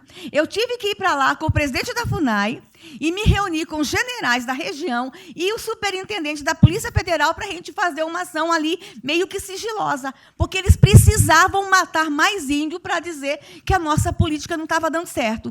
Então, o que a gente estava fazendo estava dando certo, o que nós estamos fazendo está dando certo. Então, aqui, general, todo o nosso trabalho que envolve políticas de valores precisa estar aqui no Pró-Brasil. E aí, presidente, só para encerrar, eu quero dizer para o senhor que a sua angústia tem razão de ser. Nunca houve tanta violação de direitos no Brasil como neste período. Direitos fundamentais foram violados. No nosso Disque 100 tem mais de 5 mil registros, ministros, de violação de direitos humanos. Mas o senhor tem uma ministra de Direitos Humanos e uma equipe muito corajosa. São mais de 5 mil procedimentos e ações que estão sendo construídos. Governadores e prefeitos responderão processos. Idosos estão sendo algemados e jogados dentro de camburões no Brasil. Mulheres sendo jogadas no chão e sendo algemadas por não terem feito nada. Nós estamos vendo padres sendo multados em R$90 mil porque estavam dentro da igreja com 2 fiéis. A maior violação de direitos humanos da história do Brasil nos últimos 30 anos está acontecendo neste momento. Mas nós estamos tomando providências, a pandemia vai passar, mas governadores e prefeitos responderão processos e nós vamos pedir, inclusive, a prisão de governadores e prefeitos. E nós estamos subindo o tom. E discursos estão chegando. O nosso ministério vai começar a pegar pesado com governadores e prefeitos. Nunca vimos o que está acontecendo hoje. Se eles falavam que nós éramos violadores de direitos, eles estão. Inclusive, o governador Wellington, agora, ontem, determinou que a polícia poderá entrar nas casas. Vocês não imaginam o que ele vai fazer. Poderá entrar assinou. A polícia poderá entrar na casa sem mandato. Então, assim, as maiores violações estão acontecendo nesses dias. Então, nós estamos fazendo enfrentamento, mais de 5 procedimentos. O nosso ministério já tomou iniciativa e nós estamos pedindo, inclusive, a prisão de alguns governadores. Então, está aí algumas respostas. Valores, por favor. Valores. Paulo Guedes, houve aqui uma uma apresentação, uma representação do ministro Paulo Guedes, que a senhora vai receber mais dinheiro. Até que o menos recebe é ela. Que menos recebe é ela. Obrigada. Ministro Marcelo, por favor. Obrigado, vou ser bem breve também. Primeiro, parabenizar o ministro Braga Neto pelo Pro Brasil. Eu queria deixar uma coisa seguinte, eu fico meio... Não é trabalho meu, hein? É trabalho da equipe. Eu roubei ideia de bando de gente aqui. Eu roubei ideia aqui, ali, eu roubei ideia, tá? Eu aproveitei a ideia, eu só coordenei. Um cronograma importante do projeto. Obviamente, todos os ministérios, como o Ministério do Turismo também, já estamos finalizando até amanhã esse programa de retomada. E, presidente, o turismo, obviamente, ele tem uma importância muito grande para a economia, o Paulo Guedes sabe disso, mais de 8%, ou seja, quase 10% do PIB nacional é turismo. E o presidente falou que vai extinguir o Ministério porque o turismo acabou. Agora precisa do Ministério mais do que nunca, presidente. O turismo ele vinha numa crescente muito importante. O ano de 2019 cresceu 2,6%, enquanto a economia cresceu 1%, gerou 163% a mais de emprego do que o ano de 2018. E, obviamente, no meio dessa pandemia, foi o primeiro a ser impactado e de forma brutal. O Rogério Marinho sabe bem disso e nos ajudou muito aí. Quero aproveitar para agradecer o Paulo Guedes, o Marinho também nos ajudou muito nesse processo, de contemplar, ou seja, de ter um plano de ação que viesse evitar o desmonte do setor do turismo, porque grande parte das empresas do turismo passou de um fluxo de caixa de 100 para 0 de um dia para o outro. Então, ações como a suspensão de contrato de trabalho, o ministro Moro também, agradeço, teve uma ação fundamental para o setor, que foi uma medida provisória que contemplasse ambas as partes, tanto o consumidor quanto as empresas, através da Senacom, o que impediu judicializações em massa, porque aquela pessoa que comprou o ingresso de um show ou um pacote turístico, ela, se fosse para cima das empresas ainda para pedir o reembolso de imediato, isso seria catastrófico, geraria mais desemprego ainda. Então, essa medida provisória garantiu que as empresas pudessem ter um fôlego, um prazo aí de até 12 meses para fazer esse reembolso. Um terceiro ponto foi a questão dos créditos, que está terminando de ser fechado junto ao BNDES. Agradeço muito aí também o Montesano, a Caixa Econômica também, o Pedro, o ministro Paulo Guedes, que o entrave maior estava na questão das garantias, mas a gente está conseguindo finalizar esse modelo de crédito para contemplar a todos, desde o MEI ao micro, pequeno, o médio, o grande empresário no Brasil do setor turismo. O setor, presidente, ficou muito feliz, se sentindo contemplado com todas essas ações e medidas por parte do governo federal. Então, o setor do turismo no Brasil fizeram cartas com as principais associações agradecendo a postura do governo federal em relação a isso. Eu quero, presidente, falar um assunto aqui que talvez seja muito polêmico, mas eu acho que é importante esse debate nesse momento. Aí eu falo também para a ministra Damares, que eu sei que é uma pauta muito sensível também a ela, que é a questão, presidente, porque o Ministério do Turismo agora tem que ter um planejamento, um plano de atração de investimentos, que é o que gera emprego, renda, é o que ajuda, obviamente, a economia do Brasil. E, para isso, presidente, eu acredito que é um momento propício, nesse planejamento da retomada, discutir os resorts integrados. Não é legalização de jogos, não é bingo, não é caça-níquel, são resorts integrados. Obviamente, presidente, uma pauta que precisa de ser construída, a Damares está olhando com cara feia para mim, uma pauta que precisa de ser construída com as bancadas da Câmara, tanto a evangélica quanto a católica, mostrando ou desmistificando vários mitos que giram em torno disso. Não sei se o ministro Paulo Guedes concorda. Nós temos a possibilidade de atrair pelo menos 40 bilhões de dólares para o Brasil só de outorgas, de investimentos imediatos com essa pauta.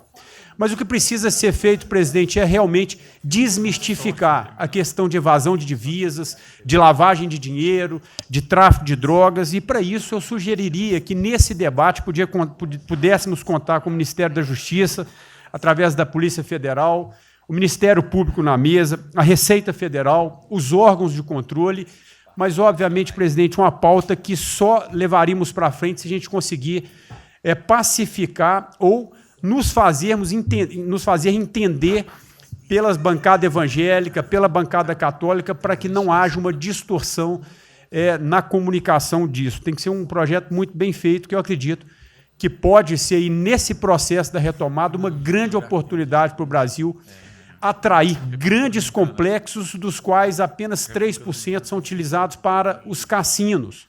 E outra, isso não tem impacto diretamente nenhum na família dos trabalhadores brasileiros. Pacto com o diabo.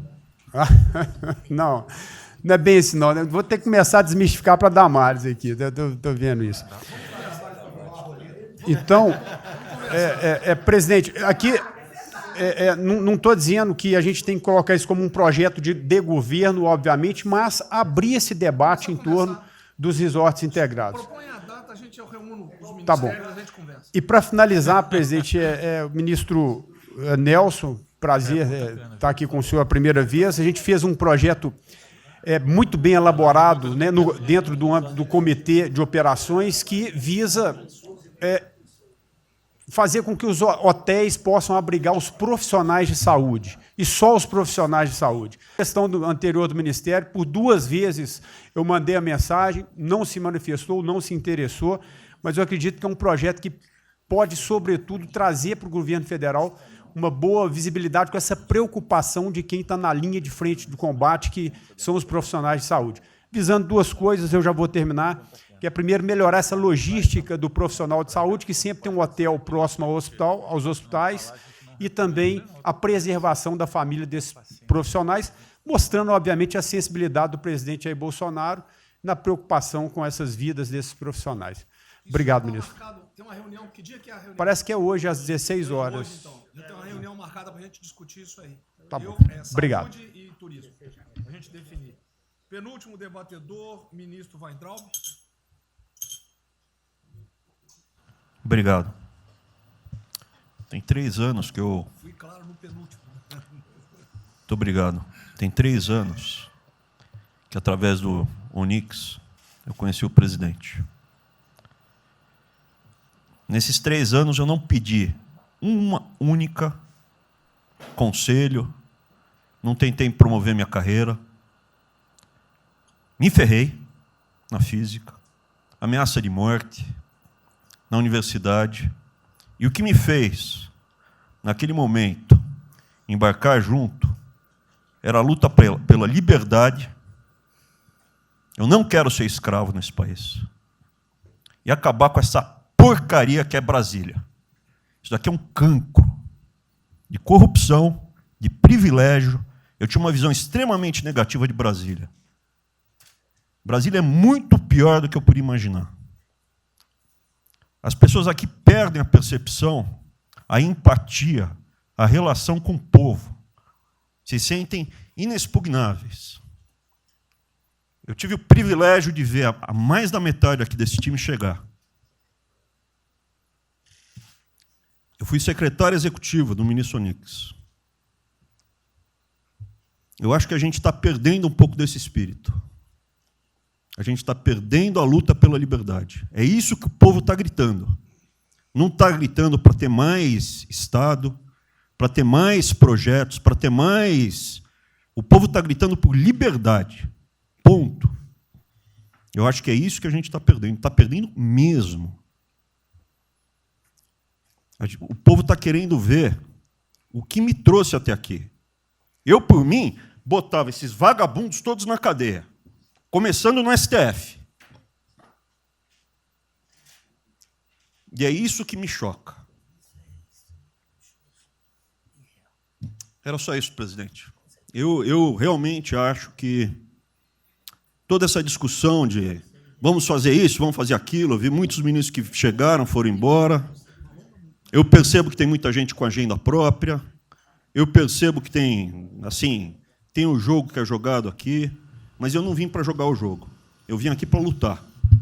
E eu luto e me ferro. Eu estou com um monte de processo aqui no Comitê de Ética da Presidência. Eu sou o único que levou processo aqui.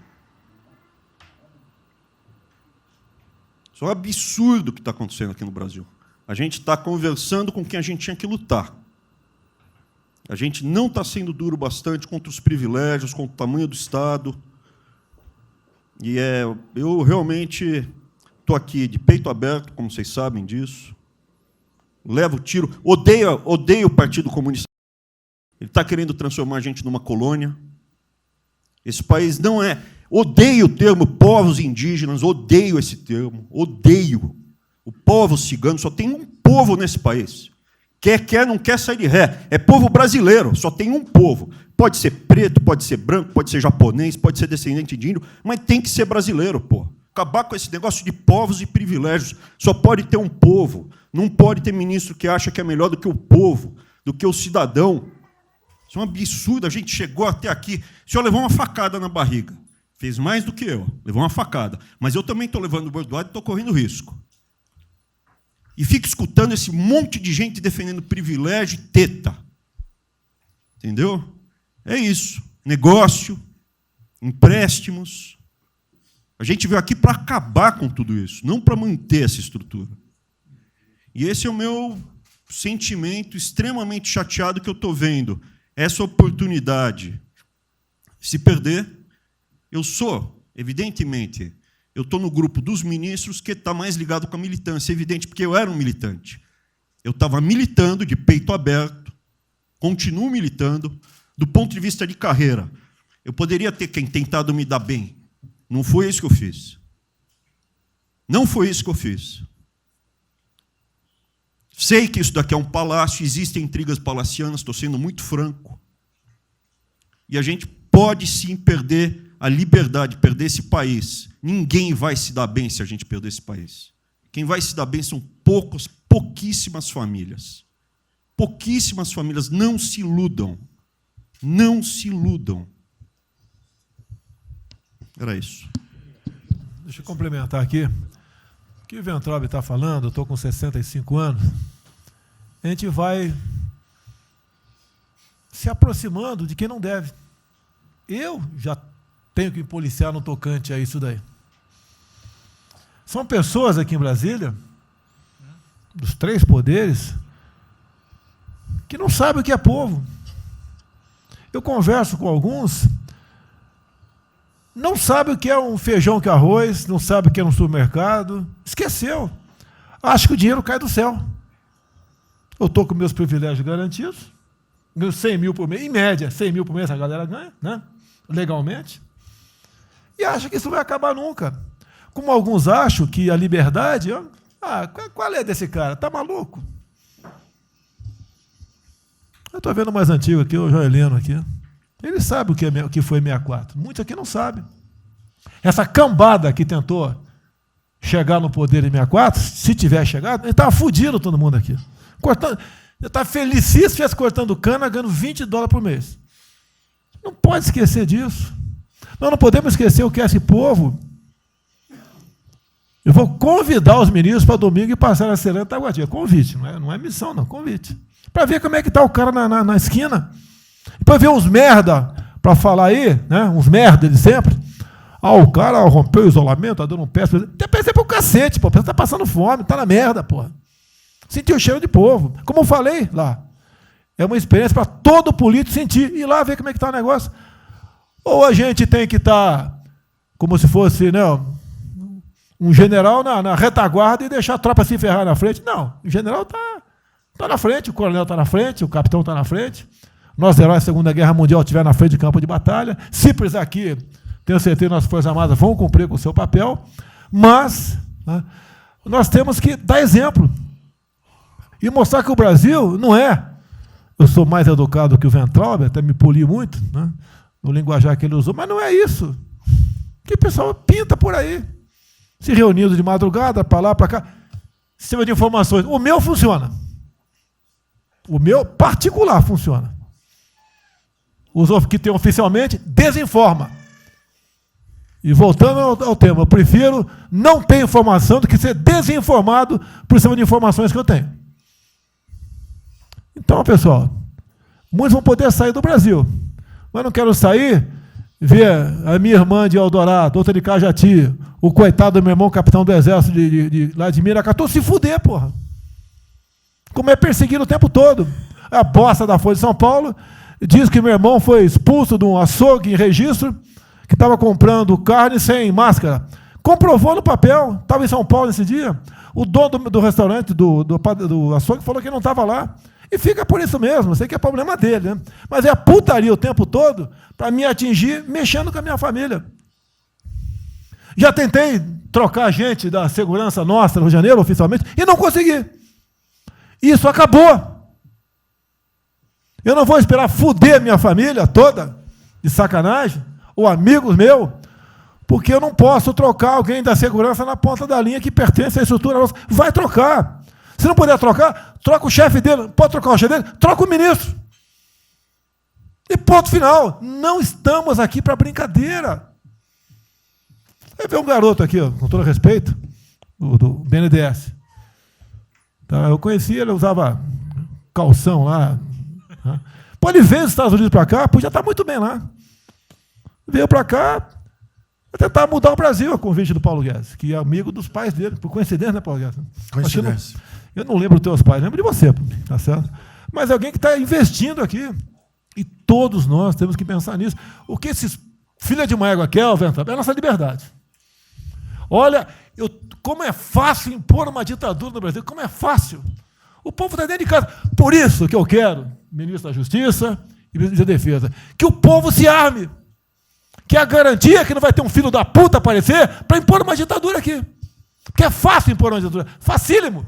Um bosta de um prefeito, faz um bosta de um decreto, algema e deixa todo mundo dentro de casa.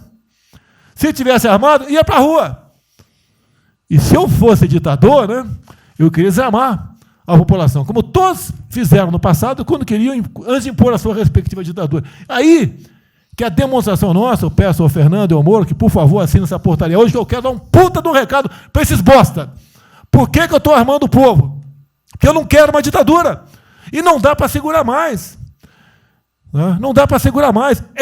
Quem não aceitar as minhas bandeiras, Damares, família, Deus, Brasil, armamento, liberdade de expressão, livre mercado, quem não aceitar isso está no governo errado.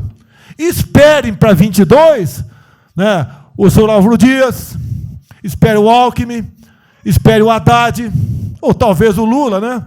E vai ser feliz com eles, pô. No meu governo está errado. É escancarar a questão do armamento aqui. Eu quero todo mundo armado. Que povo armado jamais será escravizado. E que cada um faça, exerça o teu papel, se exponha. Aqui eu já falei. Pede o ministério a quem for elogiado, pela Folha, pelo Globo, pelo antagonista. Tá? Então tem certos blogs que só tem notícia boa de ministro, não sei como. O presidente é uma porrada, mas o ministro é elogiado. A gente vê por aí, o governo está, o ministério está indo bem, apesar do presidente. Mas pra puta que eu pariu, porra. Eu que escalei o time, porra. Trocamos 5, espero não trocar mais ninguém, espero. Mas nós temos que, na linha do Van Traub, de forma mais educada um pouquinho, tá? Se preocupar com isso. O que os caras querem é a nossa hemorroida, é a nossa liberdade. Isso é uma verdade. O que esses caras fizeram com o vírus, esse bosta desse governador de São Paulo, esse estrume do Rio de Janeiro, entre outros, é exatamente isso. Aproveitaram o vírus, está um bosta de um prefeito lá de Manaus agora, abrindo covas coletivas. Um bosta, que quem não conhece a história dele, procura conhecer, que eu conheci dentro da Câmara, coisa do meu lado. E nós sabemos a ideologia dele e o que ele prega. E quem ele sempre foi. O que está aproveitando agora um clima desse para levar o terror no Brasil. Então, pessoal, por favor, se preocupe, que é de mais importante que a vida de cada um de vocês, que é a sua liberdade. Come preso não vale porra nenhuma.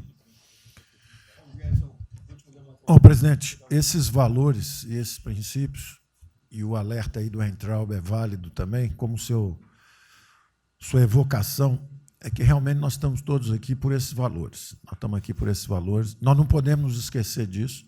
Nós podemos conversar com todo mundo aqui, porque é o establishment, é porque nós precisamos dele para provar coisas, mas nós sabemos que nós somos diferentes. Nós temos noção que nós somos diferentes deles. E quando eles cruzam a linha, a gente solta a mão e sai andando sozinho. Enquanto eles estiverem no trilho conosco, no caminho de fazer as reformas que nós prometemos, nós estamos juntos.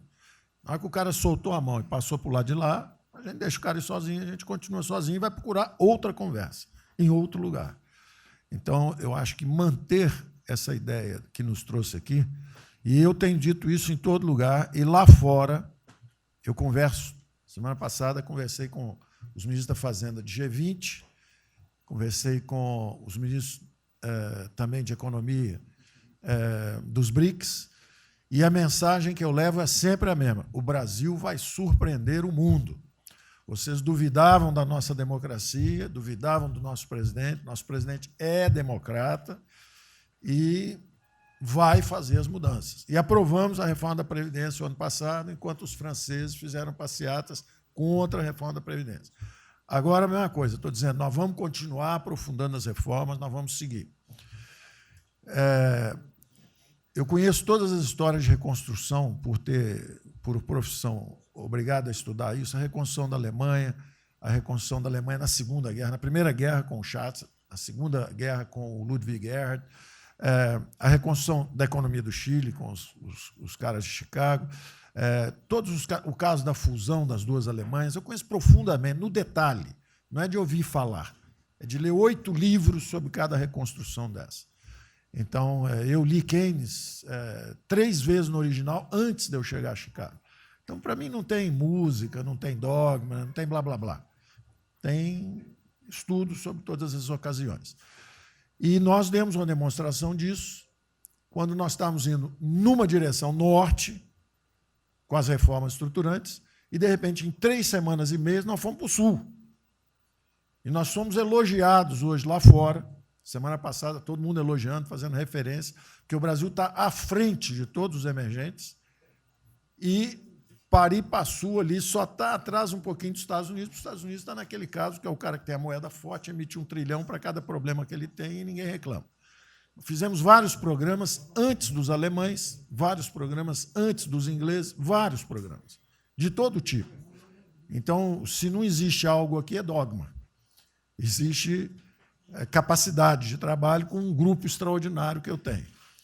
Então, nós atacamos em todas as direções. Primeiro, o campus foi lá e reduziu os compulsórios em 200 bilhões. Logo depois, nós não tínhamos espaço constitucional, fizemos antecipações de benefícios e diferimento de impostos, porque não tinha espaço constitucional. Logo depois, tivemos espaço pelo Supremo e pelo Congresso. Entramos nas constitucionais, gastamos 300 e poucos bilhões, que não é muito. Para ter uma ideia, o último déficit do governo Temer foi 160. Nós gastamos 300. Não gastamos tanto assim, mas atingimos 50 milhões de brasileiros, como diz lá o Pedro. 70 milhões de brasileiros. Lançamos essa camada para os mais frágeis, pegamos os idosos, pegamos as empresas, microcrédito, depois de 0 a 360 mil, depois de 360 mil a 10 milhões, montamos um comitê de bancos, estamos lá com o Montesano agora fazendo justamente a reestruturação. Não vai ter molezinha para a empresa aérea, para nada disso. É dinheiro que nós vamos botar usando a melhor tecnologia financeira lá de fora. Nós vamos botar dinheiro, vai dar certo e nós vamos ganhar dinheiro. Nós vamos ganhar dinheiro usando recursos públicos para salvar grandes companhias. Agora, nós vamos perder dinheiro salvando empresas pequenininhas. Então, nós estamos fazendo tudo by the book direitinho. Na conversa com os ministros da Fazenda lá de fora, eu disse que nós estamos com um déficit extraordinariamente alto esse ano, da mesma forma que eles, está todo mundo na mesma direção, só que nós caímos no chão, está uma confusão, tiro, porrada e bomba, mas nós não perdemos a bússola. A gente cai, levanta e sabe para onde nós temos que ir. Nós não vamos perder a bússola. Nós sabemos dos valores, sabemos dos princípios, sabemos o que nós estamos defendendo. Nós estamos defendendo liberdade, liberdade econômica, liberdade política. Nós sabemos o que nós estamos defendendo. E estamos agora, no meio dessa confusão, derrubando a última torre do inimigo, que é uma coisa que nós vamos fazer a reconstrução e a nossa transformação econômica. A outra coisa são as torres do inimigo que a gente tinha que derrubar. Uma era o excesso de gasto na Previdência, derrubamos assim que entramos. A segunda torre era os juros estão descendo e vão descer mais ainda. O campus tem o mapa já, nós estamos descendo. Então, para ter uma ideia, o ano passado, para esse ano, 120 bilhões a menos de juros. um plano Marshall por ano, né? Sem juros, de juros a menos. Então, nós sabemos, e é nessa confusão toda, todo mundo está achando que estão distraídos, abraçaram a gente, enrolaram com a gente, nós já botamos a granada no bolso do inimigo. 2 anos sem aumento de salário. Era a terceira torre que nós podíamos derrubar. Nós vamos derrubar agora também. Isso vai nos dar tranquilidade de ir até o final. Não tem jeito de fazer um impeachment se a gente tiver com as contas arrumadas, tudo em dia, acabou, não tem jeito, não tem jeito. E o presidente está no ponto futuro, porque o presidente falou o seguinte, tudo bem, tem a primeira onda que é a da saúde, mas tem a segunda que é da economia, e uma vem agarrada com a outra. Nós estamos ainda tentando sair da primeira, a segunda já está querendo bater. Eu ainda acho que nós estamos preservando os sinais vitais da economia brasileira. Ela, para mim, ainda é um urso hibernando. Você baixa sua energia para zero, consumo de energia para quase zero, só respira, mas quando você sai da gruta, você sai para comer o primeiro bicho que passar, você tem força. Nós não podemos deixar isso graças à super safra da nossa Tereza, à logística do Tarcísio, a comida está chegando, as exportações estão seguindo, a China é aquele cara que você sabe que você tem que aguentar, porque, para vocês terem uma ideia, para cada $1 que o Brasil exporta para os Estados Unidos, exporta 3 para a China. Você sabe que ele é diferente de você, você sabe que geopoliticamente você está do lado de cá. Agora, você sabe o seguinte, não deixa jogar fora aquilo ali não, porque aquilo ali é comida nossa, nós estamos exportando para aqueles caras. Não vamos vender para eles, ponto crítico nosso, mas vamos vender a nossa soja para eles, isso a gente pode vender à vontade, eles precisam comer, eles precisam comer. A Índia também vai precisar comer, vai ser o trading da água, eles vão dizer que é a melhor trading da água. Outro dia alguém comentou comigo, acho que foi o Campos, não foi, Campos? Foi.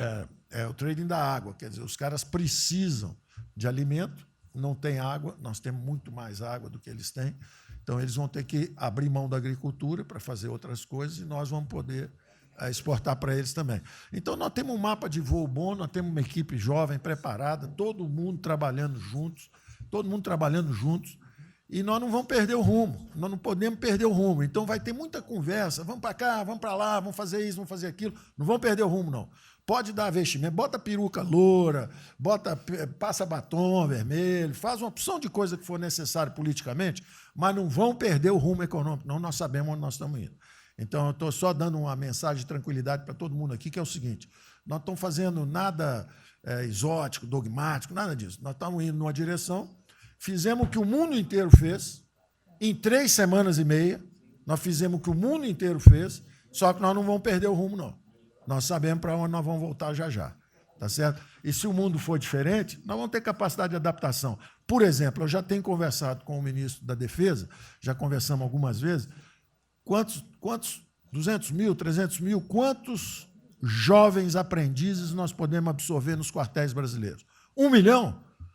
1 milhão a R$200, que é o Bolsa Família, R$300, para o cara de manhã faz calistenia, aprende civil, organização social, como é que é o OSPB, né? Organização Social Política, né? Faz ginástica, canta o hino, bate continente, de tarde aprende a ser um cidadão, pô. Aprende a ser cidadão, disciplina, usar o tempo construtivamente, pô. Voluntário para fazer estrada, para fazer isso, fazer aquilo. Sabe quanto custa isso? R$200 por mês, 1 milhão de cada, 200 milhões, pô. Joga 10 meses aí, 2 bi, isso é nada. Então, nós vamos pegar na reconstrução, nós vamos pegar 1 bilhão, 2 bilhões e contrata 1 milhão de jovens aqui. A Alemanha fez isso na reconstrução. Aí você também quer fazer estrada, precisa de 3, 4 bilhões a mais, tem um orçamento de 8, toma aqui seus 4 bilhões. Isso não faz falta. Isso não faz falta. Não é isso o problema. A mesma coisa o nosso problema do jogo, lá nos recursos integrados, não tem problema nenhum, são bilionários, são milionários, executivos do mundo inteiro. O cara vem, fazem convenções. Olha, o turismo saiu de 5 milhões em Singapura para 30 milhões por ano. O Brasil recebe 6. Uma pequena cidade recebe 30 milhões de turistas. O sonho do presidente de transformar o Rio de Janeiro em Cancún, lá Angra dos Reis em Cancún, aquilo ali pode virar Cancún rápido. Entendeu? A mesma coisa, Espanha. Espanha recebe 30, 40 milhões de turistas. Isso aí é uma cidade da Ásia. Macau recebe 26 milhões hoje na China. Só por causa desse negócio. é um centro de negócio, é só maior de idade. O cara entra, deixa a grana lá, que ele ganhou anteontem, ele deixa aquilo lá, bebe, sai feliz da vida. Aquilo ali não atrapalha ninguém. Aquilo não atrapalha ninguém. Deixa cada um se fuder. Ô, Damares, deixa cada um... Damares, o presidente fala em liberdade. Deixa cada um se fuder do jeito que quiser.